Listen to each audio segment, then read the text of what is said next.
عمر عطا فرمائے۔ بسم اللہ۔ ماشاءاللہ ماشاءاللہ قمر سلام بھائی واقعی علیکم ماشاءاللہ، ورحمۃ علیکم اللہ السلام وبرکاتہ۔ ورحمۃ اللہ وبرکاتہ۔ ماشاءاللہ اعوذ قمر بھائی، آپ باللہ یہ اسم مسمى ہے ماشاءاللہ، سرکار۔ آپ کا نام بڑا انتخاب سے رکھا گیا تھا۔ بے شک آپ چمکتے ہوئے چاند ہیں، کوئی حقیقت نہیں بے ہے شک ماشاء سرکار اللہ اللہ اس میں، کوئی سلامت دو رکھے رائے آپ، نہیں اس حقیقت آپ میں۔ یقیناً سب حضرات کو اللہ شکریہ سلامت رکھے۔ حقیقت شکریہ میں مولانا آپ ماشاءاللہ سے خوش مزاج، اللہ اور اللہ اللہ آپ کو جزائے خیر دے ہاں بے اللہ انشاءاللہ۔ آپ شک کا سایہ قائم رکھے ساروں پر، لا ساری جا آمین قوم پر لا جا انشاءاللہ۔ آمین انشاءاللہ۔ اعوذ باللہ من الشیطان اللعین الرجیم، بسم اللہ بسم اللہ الرحمن الرحمن الرحیم، الرحیم۔ ربی زدنی رب علما۔ اشرح صلوات پر محمد وآل اللهم محمد، صل اللهم على صل صلی على اللہ علی محمد محمد وعلى محمد محمد وعلى وعجل آل محمد آج 27 اکتوبر 2025 کے درس نمبر 26 میں آپ سب مومنین و مومنات کا ماشاءاللہ خیر مقدم ہے۔ آج کے ماشاءاللہ۔ اس درس کے بانی عالی جناب اعجاز خزل باش ہیں اور ان کی فیملی، اللہ ان کو سلامت رکھے ماشاءاللہ۔ ہم مشکور ہیں تمام بانیان کے اس درس کے، اور خصوصاً ہمارے حجت الاسلام سید ریحان حیدر زیدی صاحب قبلہ کے، کہ جن شکریہ، کی جزاک اللہ۔ زحمات سے یہ درسگاہ اور سبیل حاضر چل رہی ہے، اور جس میں ڈاکٹر غضنفر جعفری صاحب ثواب لوٹ رہے ہیں ہر وقت۔ ماشاءاللہ ماشاءاللہ، اللہ ان کو سلامت رکھے کہ یہ سبیل انہوں کی وجہ سے جاری و ساری ہے۔ اور اس درس میں انشاءاللہ ہم مزید علم تجوید اور احکامات نماز سے روشناس ہوں گے، اور اس درس کا آغاز انشاءاللہ تلاوت کلام پاک سے ہوگا، جس کا شرف بھی عالی جناب اعجاز خزل باش صاحب حاصل فرمائیں گے، اور آخر میں چند منٹ اسی درس سے منسلک پر رہیں گے۔ اگر کوئی اور وہ چاہیے، وضاحتیں چاہیے، یا کوئی سوال ہے تو اس سے کیا جا سکتا ہے انشاءاللہ۔ تو بسم اللہ کرتے ہیں ایک سورہ فاتحہ سے۔ تمام مرحومین اور خصوصاً اعجاز فضل باش صاحب اور ان کی فیملی کے مرحومین کی جانب سے، ملت جعفریہ کی جانب سے انشاءاللہ۔ بسم اللہ الرحمن بسم الرحیم۔ اللہ الرحمن الرحیم، الحمد للہ رب العالمین۔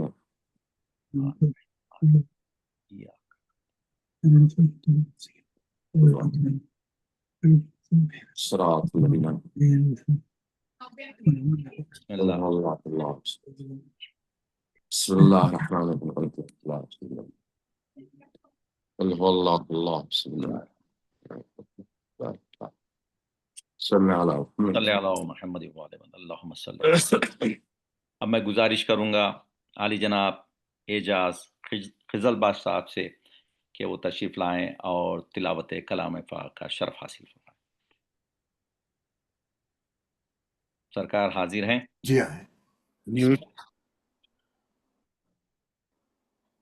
آواز اپنی آواز اپنی آپ کو انمیوٹ ہے کرنا خزل بھائی صاحب، انمیوٹ کیجیے گا، انمیوٹ کرنا ہے آپ کو اپنا مائکرو فون۔ جی اب ہو گیا غالباً۔ ٹھیک۔ اعوذ باللہ من الشیطان الرجیم، بسم اللہ الرحمن الرحیم۔ الہاکم التکاثر حتی زرتم المقابر، کلا سوف تعلمون ثم کلا سوف تعلمون، کلا لا تعلمون علم الیقین، لا ترون الجحیم ثم لا ترونها ثم لا ترونها اليقين ثم لا تسألن يومئذ عن النعيم۔ صدق اللہ العلی العظیم۔ اللہم صلی علی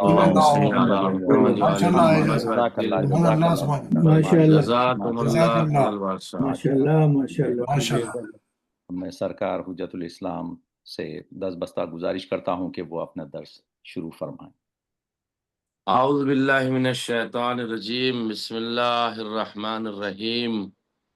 رب زدنی علما وفہما والحقنی بالصالحین، اللہم عجل لے ولی کل فرج. ہم سب سے پہلے آپ سبھی حضرات کی خدمت میں شب ولادت حضرت زینب سلام اللہ علیہا کی مبارکباد پیش کرتے ہیں، آپ کو بھی سب سلام کو مبارک. ماشاء اللہ. اور خداوند عالم سے دعا کرتے ہیں کہ پروردگار شہزادی جناب زینب سلام اللہ علیہا کی سیرت پر چلنے کی ہمیں سبھی کو توفیق عطا فرمائے انشاءاللہ تعالی. اور ہم دعا گو ہیں کہ پروردگار شہزادی جناب زینب سلام اللہ علیہا کے روزے پہ اسی طریقے سے آزادی سے ہمیں زیارت کرنا نصیب ہو جس طرح سے پہلے سے ہم زیارت کر چکے ہیں. ان الہی امین. حکومتوں کو اللہ نے نیست و نابود فرمائے جو بے باک کیے ہوئے ہیں. الہی. شہزادی جناب زینب سلام اللہ علیہا صدیقہ کبریٰ ہیں، عقیلہ کبریٰ ہیں، ولیۃ اللہ العظمیٰ ہیں، راضی بالقدر والقضاء ہیں، امینت اللہ ہیں، محبوبت المصطفیٰ ہیں، قرۃ عین المرتضیٰ ہیں، نائبۃ الزہرا ہیں، شفیقۃ الحسن المجتبیٰ ہیں، شریکۃ الحسین سید الشہداء ہیں، عالمہ غیر معلمہ ہیں، فہمہ غیر مفہمہ ہیں، زاہدہ ہیں، فاضلہ ہیں، عاقلہ ہیں، کاملہ ہیں، عاملہ ہیں، عابدہ ہیں، محدثہ ہیں، مخبرہ ہیں، موثقہ ہیں، مظلومہ ہیں، وحیدہ ہیں، فصیحہ ہیں، بلیغہ ہیں، شجاع ہیں، کعبۃ الرضایا ہیں، سبحان اللہ. عقیلہ حیدر ہیں، عقیلہ قریش ہیں، عقیلہ بنی ہاشم ہیں، ہائے. عقیلہ خضر الرسالہ ہیں، رضیۃ و صدی الولایہ ہیں. ماشاءاللہ. ماشاءاللہ جناب زینب سلام اللہ علیہ کی عظمتیں اور ان کی شخصیتیں اپنی جگہ پر ہیں، اور خدا تعالیٰ نے انہیں ایک بہترین مقام سے نوازا ہے. کہتے ہیں جناب زینب، بس ایک لمحے کے لیے آپ سے اجازت چاہوں گا کیونکہ شب ولادت ہے تو شہزادی کے بارے میں کہتے ہیں کہ شہزادی جناب زینب سلام اللہ علیہا کی روح آسمان سے برستے ہوئے پانی سے بھی زیادہ طیب و طاہر ہے، اور آپ کا قلب مطہر آئینے سے بھی زیادہ شفاف ہے. اللہ نے جو آپ کو یہ عظمت عطا فرمائی ہے. آج کا درس ہمارے محترم جناب قزل باش صاحب یا اعجاز قزل باش صاحب کی جانب سے اللہ ان کے توفیقات میں اضافہ فرمائے، کیونکہ یہ جو لفظ ہے قزل باش اور قزل باش دونوں استعمال کیے جاتے ہیں. قزل باش بھی استعمال ہوتا ہے، قزل باش بھی استعمال ہوتا ہے. قزل چونکہ ترکی کا لفظ ہے جو کہ سرخ کے معنی میں آتا ہے، سرخی کے لال، اور باش جو ہے وہ ٹوپی کے معنی میں آتا ہے. تو سرخ ٹوپی والے افراد جو ہوتے ہیں ان کا خاندان قزل باش سے مشہور ہے، اور انہیں یہ ان کی بہادری کی وجہ سے یہ لقب عطا کیا گیا تھا. تو لہذا میں نے ایک نیا سا لفظ جو دیکھا تو دل چاہا کہ اس کے اوپر آپ حضرات کی خدمت میں باتوں کو پیش کروں. تو لہذا اعجاز قزل باش یا اعجاز قزل باش دونوں لفظ ماشاءاللہ سے قزل باش اور قزل باش دونوں لفظ استعمال ہوتے ہیں، اور یہ بہادری کے اور ایک نایاب پہچان کے معنی میں استعمال کیا جاتا ہے جو ان لوگوں کو ترکمنستان کی افواج میں ملا تھا. آپ حضران گرامی، آپ حضرات کی خدمت میں عرض کروں کہ ہمارا مخارج کا سلسلہ جو منہ کے اندر کا تھا، زبان اور حلق وغیرہ کا، وہ ختم ہو گیا ہے. آج سے مخارج جو ہمارے ہیں، جو تجوید ہے وہ دانتوں والی چلے گی کہ زبان کو ہم دانتوں سے ملائیں گے تو کون کون سا مخرج ادا کیا جائے گا. کیونکہ آپ حضرات جانتے ہیں کہ 32 داڑ دانتیں ہیں سب ملا کر کے ہمارے، اور ان کے الگ الگ نام ہیں. لیکن میں آپ حضرات کی خدمت میں آج 2 لفظ ہیں ان کا مخرج بتا دیتا ہوں تاکہ وقت ذرا کم سے کم لگے. دانت ہمارے جو ہیں وہ بہت لازم اور ضروری اور امپورٹنٹ ہے تجوید کے لیے. لہٰذا ہم جب کبھی بھی لفظ ضاد جو جس کو ہم زوئے کہتے ہیں اردو زبان میں، اور جب کبھی بھی ہم لفظ لام استعمال کرتے ہیں تو ہماری جو زبان ہے، زبان کا جو حصہ ہے، جو سائیڈ والا حصہ ہے، وہ ہمارے بائیں طرف یا داہنی طرف کے دانتوں اور داڑوں سے ملے گا تو ہی ہم ذات کا مخرج ادا کر پائیں گے. یعنی زبان کو ہم بائیں طرف یا داہنی طرف اوپر کے داڑ دانتوں سے ملائیں گے، اور تقریباً 5 داڑ اور دانتوں سے ملتی ہے زبان اس وقت جب ہم ضاد ادا کرتے ہیں یا لام ادا کرتے ہیں. جیسے غیر المغضوب علیہم ولا الضالین ولا الضالین، لام یہاں پہ تابع ہے رات کا، جب ہم رات ادا کریں گے تو لام بھی وہی پرناؤنس ہوگا، وہی تجوید کی جائے گی، اس کی وہی قرات کی جائے گی جو رات کی گئی تھی۔ اور یہ لفظ والا دالین نہیں ہے، دال کی آواز نہیں ہے، چونکہ ہم جب رات ادا کرتے ہیں تو زبان کا حصہ داڑھوں سے اس طریقے سے ہمیں ملتا ہے کہ ہمیں ہلکا سا محسوس ہوتا ہے کہ ہم دال جیسا پرناؤنس کر رہے ہیں، حالانکہ وہ دال نہیں ہے، راد ہی ہے۔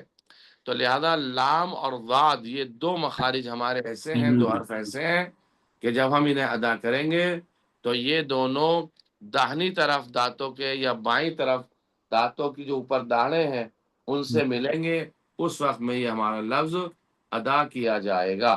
بس آج ہم انہی دو پر بات رکھیں گے تاکہ ہمارے ذہن میں باقاعدہ بات رہ سکے اور ہم جو ہے وہ الحمدللہ اسے اچھی طرح سے یاد کر سکیں۔ میری ویڈیو آ رہی ہے آپ حضرات کو؟ جی جی آ رہی کافی نورانی۔ لیکن یہاں جو ہے وہ رکا ہوا ہے، میرا فوٹو جو ہے وہ اس میں نہیں آ رہی ہے، یعنی یہاں پہ بالکل آپ کی صحیح ویڈیو آ رہی ہاں ہے۔ چلیے بس وہاں آنی چاہیے، کوئی مسئلہ نہیں ہے۔ خیر ایک درود پڑھیں محمد ہے۔ آل۔ اللهم صل اللهم على صل على محمد محمد وجل فرجهم۔ اصل میں ہمارے جہازیب بھائی تو درس میں آج تشریف نہیں لائے ہیں، انہیں دیکھ دیکھ کے مجھے شوق اٹھا کہ میں بھی ذرا سی اپنی داڑھی کو خضاب کر لوں۔ ماشاءاللہ وہ بڑے اچھے لگ رہے تھے، تو میں نے ان کی آج ذرا سی ہنسی مذاق بھی ہو جائے، شہزادی کی ولادت ہے تو مومنین کو ہنسانا بھی ثواب ہے، تو میں نے سوچا تھا میں بھی ذرا جہازیب بھائی سے زیادہ جوان دکھائی دوں، لیکن جہازیب بھائی آپ تشریف ماشاءاللہ اللہ ہے سلامت ماشاءاللہ رکھے۔ جوان۔ جزاک اللہ جزاک اللہ خیر ماشاءاللہ۔ آج ہم سورہ کی تفسیر جو سورہ تکاثر ہے، ہم نے اس میں مفصل تکاثر اور تفاخر کے معنی کو پیش کیا تھا آپ حضرات کی خدمت میں، اور ایک روایت بھی پیش کی تھی کہ اس کے پڑھنے کا ثواب یہ ہے کہ اللہ جو اس کی تلاوت کرے گا تو نعمتوں سے سوال جواب پھر نہیں کیا جائے گا۔ اب شان نزول اس کا یہ ہے، اسے کیوں نازل کیا گیا سورہ کو، تو اس میں مفسرین کا یہ نظریہ ہے کہ یہ سورہ ان قبائل کے بارے میں نازل ہوئے، یعنی ان قبیلوں کے، ان گروہ کے، ان گروپوں کے بارے میں، ان خاندانوں کے بارے میں نازل ہوئے جو ایک دوسرے پہ فخر و مباحات کیا کرتے تھے، کہتے تھے کہ ہم تم سے افضل ہیں، تم ہم سے افضل ہو، ہم تم سے افضل ہیں، اس طرح کی باتیں کرتے تھے، اور اپنی جمعیت اور افراد کی کثرت یا مال یا دولت کی زیادتی کی وجہ سے ایک دوسرے پہ فخر کرتے تھے کہ ہمارے پاس مال زیادہ ہے، ہمارے پاس لوگ زیادہ ہیں، ہمارا خاندان اعلیٰ افضل ہے، وہ کثرت سے ایک دوسرے پہ فخر کیا کر دیتے، تو اس کا شان نزول ہوا ہے اس بنیاد پر۔ یہاں تک کہ یہ لوگ جب قبروں پہ جاتے تھے تو قبروں میں بھی جا کر کے فخر کرتے تھے، یہ ہمارے جد کی قبر ہے، یہ ہمارے بزرگوں کی قبر ہے، وہ ایسے تھے، وہ ایسے تھے۔ تو خداوند عالم نے قرآن مجید کا سورہ پیغمبر پہ نازل فرما کر یہ بیان فرمایا کہ بسم اللہ الرحمن الرحیم الہاکم التکاثر، یعنی تفاخر اور ایک دوسرے پر کثرت رکھنے کے خیال سے تمہیں خدا اور قیامت سے غافل کر کے اپنی طرف مشغول کر دیا، یعنی تم کثرت کی وجہ سے اور فخر کی وجہ سے اللہ سے غافل ہو چکے ہو، اور خدا یہ نہیں چاہتا کہ تم اللہ سے غافل ہو، یعنی ہر حال میں غریب ہو جب، امیر ہو جب، متوسط ہو جب، ہر حال میں تمہیں خدا کو یاد رکھنا ہے اور خدا سے غافل نہیں ہونا ہے۔ اور پھر اللہ نے الہاکم التکاثر کے بعد کا حتی زرتم المقابر، یہاں تک کہ تم قبروں کی زیارت اور دیدار کے لیے بھی گئے اور تم نے اپنے مردوں کی قبروں کو شمار کرنا شروع کر دیا۔ حتی مقابر، زور زیارت کے معنی میں آیا، مقابر قبروں کی جمع ہے، یا وہ جگہ ہے جہاں قبریں ہوتی ہیں جو قبرستان وغیرہ، اسے مقابر کہتے ہیں۔ یہاں تک کہ تم نے جو زیارتیں کی، زرتم میں تم جو ہے یہ واحد جمع متکلم کا ہے، یعنی سامنے والے کا خطاب ہو رہا ہے، اور زرتم زارہ یزورو کا جو مادہ ہے وہ اس کے اندر استعمال کیا گیا ہے جو زیارت کے معنی میں، حتی زرتم المقابر، یہاں تک کہ تم نے جب قبروں کی زیارت کی ہے تو تم جو ہے وہ فخر کرنے لگے اور تکاثر پہ اور کثرت پہ تمہیں غرور ہونے لگا ہے۔ پھر اللہ نے پہلا معنی جو استعمال کیا ہے تفاخر اور تکاثر کے بعد وہ یہی ہے کہ حتیٰ زرتم المقابر، اور زرتم المقابر کی تعبیر میں علماء بیان فرماتے ہیں کہ شان نزول اس کی جو ہے خطبہ نہج البلاغہ کے ذریعے سے جو بات ہمارے پاس میں آئی ہے وہ اس طرح سے ہے کہ الہا یہاں لفظ لہو کے مادے سے، یعنی چھوٹے چھوٹے کاموں میں مشغول ہو جانا، اس لیے اللہ نے الہاکم التکاثر کا، کم تو ضمیر خطاب ہے، لفظ اسم الہا ہے، الہا لہو سے بنا، اور اللہ کہتے ہیں لہو بات، لہو لعب کی باتیں جو ہوتی ہیں جو بیکار کی باتیں ہوتی ہیں، تو اللہ یہ نہیں چاہتا ہے کہ انسان چھوٹے چھوٹے کاموں میں بھی لہو لعب سے کام لے، یعنی اپنے آپ کو غیر ضروری چیزوں میں مشغول کرے۔ اللہ کی نگاہ میں یہ تفاخر کرنا بہت چھوٹا سا کام ہے، اور اللہ اس چھوٹے سے کام میں بھی لہو لعب نہیں دیکھنا چاہتا۔ یعنی کتنا اہم موضوع ہے اس کی طرف وضاحت گرامی، اور کتنی اہم چیز ہے کہ اللہ تمہیں ایک چھوٹے سے لمحے کے لیے بھی غافل نہیں رہنے دینا چاہتا ہے۔ راغب نے جو سب سے بڑا، جس نے کہ کلمے پہ ڈکشنری لکھی ہے، راغب کی مفردات بڑی مشہور ہیں، مفردات راغب کے نام سے، وہ ڈکشنری جو اس نے لکھی ہے کہ لفظ سے بحث کی ہے، وہ کہتے ہیں لہو اس چیز کو کہتے ہیں جو انسان کو اپنی طرف مشغول رکھتے ہوئے اس کے اہداف اور مقاصد سے اسے باز رکھتی ہے، یعنی ایسی چیز ہے لہو جو انسان کو ایسی چیزوں کی طرف مشغول کر دیتی ہے جو اس کا اصلی ہدف ہے اس سے روک دیتی ہے۔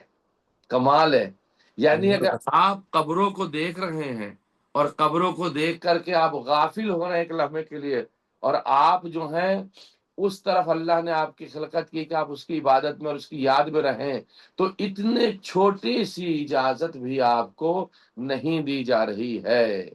اور اس کے بعد لفظ مقابر استعمال ہوا، زرتم المقابر، مقابر مقبرہ کی جمع ہے، جو میت کی قبر کی جگہ کے معنی میں آتا ہے جہاں میت کو دفن کرتے ہیں، اور یہاں قبروں کی زیارت کرنا، یا بعض تفاسیر میں یہ آیا ہے کہ موت سے کنایا ہے، یعنی تم یہاں تک کہ موت کے کنارے پہنچ گئے، تم یہاں تک کہ موت نے تمہیں آ کے گھیر لیا، پھر بھی تم فخر کر رہے ہو، تم اس فخر کو چھوڑو اور اپنے اللہ کو یاد کرو۔ اور اسی کی طرف حضرت امیر المؤمنین حضرت علی بن ابی طالب علیہ السلام ارشاد فرماتے ہیں۔ اب میں وہ خطبہ عربی نہیں پڑھوں گا وقت کی وجہ سے، اس کا ترجمہ آپ کی خدمت میں مولا کا مقصد پیش کر دیتا ہوں۔ مولا ارشاد فرماتے تعجب ہے وہ مقصد سے کتنے زیادہ دور ہیں، اور کیسے غافل زیارت کرنے والے ہیں، اور کیسا وہم اور رسوا کرنے والا ان کا افتخار ہے کہ ایسے افراد کی بوسیدہ ہڈیوں کی یاد میں پڑے ہوئے ہیں جو سالہ سال سے مٹی ہو چکے ہیں، یعنی ان کے لیے افتخار کر رہے ہیں، ان پہ فخر کر رہے ہیں جن کی ہڈیاں بوسیدہ ہو چکی ہیں، جو سالہ سال سے پڑے ہوئے ہیں۔ مولا امیر المومنین ارشاد فرماتے ہیں اور یہ یاد بھی کیسی یاد ہے، اتنے دور دراز کے فاصلے پر ایسے لوگوں کی یاد میں پڑے ہیں جو ان کی حالت کو کوئی فائدہ نہیں پہنچاتی، یعنی جو مرا ہوا انسان ہے، جو بوسیدہ ہڈیاں ہو چکی ہیں، جو دور دراز ایک وقت ہو گیا ہے، وہ لوگ تو زندہ کو کوئی فائدہ پہنچانے والے ہیں نہیں ہے، پھر بھی ان پہ افتخار کر رہے ہیں، پھر بھی ان پہ فخر کر رہے ہیں جو ان کی حالت کو کوئی فائدہ نہیں پہنچاتا ہے۔ کیا وہ اپنے آبا و اجداد کی نابودی کی جگہ پہ فخر کرتے ہیں کہ ہمارے آبا و اجداد نابود ہو گئے ہیں اس لیے تم فخر کرتے ہو، یا اپنے مردوں پر اور جو لوگ ختم ہو گئے معدوم ہو گئے ہیں کیا ان کی تعداد کو شمار کر کے اپنے آپ کو بڑا سمجھتے ہو؟ ارے کس دنیا میں زندگی گزار رہے ہو؟ وہ ایسے جسموں کی بازگشت کے خواہاں ہیں جن کا پورا دھیان کبھی بھی ہماری اس دنیا کی طرف نہیں ہو سکتا، جن کا تار تار بکھر چکا ہے اور جن کی حرکتیں ختم ہو چکی ہیں، یہ بوسیدہ جسم اگر عبرت کا باعث ہو تو اس سے زیادہ سزاوار ہے کہ موجب افتخار ہو۔ یعنی کہاں تم عبرت ان سے لینا چاہتے ہو؟ عبرت لینی ہے تو تمہیں اپنی زندگی سے عبرت لو، اور یہ عبرت لو کہ جس طریقے سے یہ مٹی ہو چکے ہیں تمہیں بھی ایسا ہی مٹی ہونا ہے۔ لہذا اس مٹی سے بچنے کے لیے اللہ کے لیے فخر کرو، اللہ کی عبادت کرو، اللہ کو یاد رکھو اور اس سے غافل نہ ہو۔ اور اللہ سبحانہ والحمد للہ رب العالمین۔ دوسرا درس ہمارا اسی میں، اور تیسرا درس عزیزان گرامی تفصیل اب نے یہیں پہ روکی، انشاءاللہ اس کے آگے آپ حضرات کی خدمت پیش کریں گے۔ نتیجہ کلام یہ ہوا کہ ہمیں فخر و مباحات ان چیزوں پہ کرنی چاہیے جو چیزیں ہمیشہ دوام رکھتی ہیں، باقی رکھتی ہیں، جو چیزیں ہمیشہ ہمیں سر بلند رکھتی ہیں۔ جو چیزیں نابود ہو جائیں، جو گزر جائیں، ان کے اوپر کیا فخر و مباحات کرنا۔ ایک مسئلہ جو مسلسل معلوم بھی کیا جاتا ہے اور پوچھا جاتا ہے، میں موضوع سے ہٹ کر آج اپنے موضوعات میں ہے جو میرے بعد میں آتا ہے، لیکن اسے میں پہلے پیش کر دیتا ہوں بڑے مختصر سے الفاظ میں۔ ابھی میرے پاس 4-5 منٹ درس کے اعتبار سے باقی ہیں، اور وہ یہ کہ سجدہ سہو کیا ہے۔ سجدہ سہو کے بارے میں مسلسل، اور ہمارے ڈاکٹر جناب انجینئر تعظیم صاحب وغیرہ نے بھی پچھلے ہفتے سوال کیے تھے، اور میں نے آپ حضرات کی خدمت میں جواب دیا تھا، لہٰذا میں اس کو آپ کی خدمت میں واضح کر دیتا ہوں۔ یہ اصل لفظ ہے سہو، سجدہ سہو، لیکن ہماری اردو زبان میں سجدہ سہو کہا جاتا ہے، حالانکہ سہون یعنی بھولی ہوئی چیز، سہون عربی سے لیا ہے، لیکن ہم اردو میں روا روی میں سجدہ سہو کہتے ہیں، اس کہنے میں کوئی اشکال نہیں ہے۔ لیکن جب ہم نیت کریں گے تو سجدہ سہو نہیں کہیں گے، سجدہ سہو کی نیت کریں گے جس وقت ہم سجدہ سہو کریں گے۔ ضروری ہے کہ انسان سلام نماز کے بعد ان چیزوں کے لیے سجدہ سہو کرے جو اس پہ لازم اور ضروری ہیں۔ پہلی چیز یہ ہے کہ انسان تشہد بھول جاتا ہے تو سجدہ سہو کرے گا۔ 4 رکعت نماز پڑھ رہا ہے، یعنی ظہر کی، عصر کی اور عشاء کی اگر وہ نماز پڑھ رہا ہے، اور دوسرے سجدے کے دوران شک کرے کہ 4 رکعتیں پڑھی ہیں یا 5 رکعتیں پڑھی ہیں، اگر مومن کو شک ہو جائے کہ نہ معلوم میں چوتھی پڑھ رہا ہوں یا 5ویں پڑھ رہا ہوں، تو نماز تو وہ ختم کرے گا لیکن سجدہ سہو کرے گا۔ اس کی علت کیا ہے؟ اس کی علت یہ ہے کہ اگر 4 پڑھی ہیں تو نماز صحیح ہے، اگر بھولے سے اس نے 5 رکعت پڑھ لی ہیں تو اس کی پنشمنٹ یہ ہے، اس کی سزا یہ ہے کہ 2 سجدہ سہو کرے گا، تاکہ یہ سجدہ سہو نماز میں جو زیادتی ہوئی ہے اس کا جبران کر دے۔ اس لیے سجدہ سہو کرتے ہیں جہاں 4 اور 5 رکعت میں شک ہو کہ 4 پڑھی ہیں یا 5 پڑھی ہیں۔ اور عزیزان گرامی، اجمالی طور پر تیسرا مسئلہ، نماز کے بعد اجمالی طور پر یہ معلوم ہو جائے کہ کوئی چیز کم ہوئی ہے یا زیادہ ہوئی ہے، جبکہ نماز پر صحیح ہونے کا حکم ہے ہمیں، لیکن ہم شک کر رہے ہیں کہ ہم نے فرض کرو کوئی چیز ضرور کم کری ہے، تو ایسے طور پر ایسی جگہ پر بر بنائے احتیاط واجب نہیں ہے، احتیاط واجب کی بنا پر سجدہ سہو کر سکتا ہے، لیکن اگر یقین ہے تو سجدہ سہو واجب کی نیت سے کرے گا۔ نماز کی حالت میں بھولے سے کوئی بات کرنے لگے، مثلا بچے کو کوئی اشارے سے ہاش ہٹو، زبان سے نکل جاتی کوئی بات، یا کوئی اس طریقے کی بات آ جائے جو کلام کے شکل میں ہو، تو نماز کے بعد ہمیں سجدہ سہو کرنا ہے۔ جہاں سلام نہ پڑھنا ہو سلام پڑھ دے، جہاں تشہد نہ پڑھنا ہو تشہد پڑھ دے، جہاں تشہد پڑھنا ہو تشہد نہ پڑھ سکے اور کھڑا ہو جائے اور اسے یاد نہ آئے، نماز ختم ہو نماز کے بعد پھر یاد آیا رکوع میں جانے کے بعد تشہد نہیں پڑھا، تو تشہد کی قضا کرے گا نماز کے بعد، اور پھر سجدہ سہو کرے گا۔ اور اس کے بعد میں نے آپ حضرات کی خدمت میں ایک مسئلہ پچھلے بتایا تھا کہ جس انسان پہ سجدہ سہو واجب ہے وہ سجدہ سہو نماز کے فوراً بعد کرے گا، اگر سجدہ سہو بھول گیا ہے تو جب بھی اسے یاد آئے گا وہ سجدہ سہو کو انجام دے گا۔ جو آواز کھانسنے کی وجہ سے انسان کو کھانسی ہو رہی ہے یا کھانسی اٹھ گئی ہے یا فرض کرو نزلہ ہو رہا ہے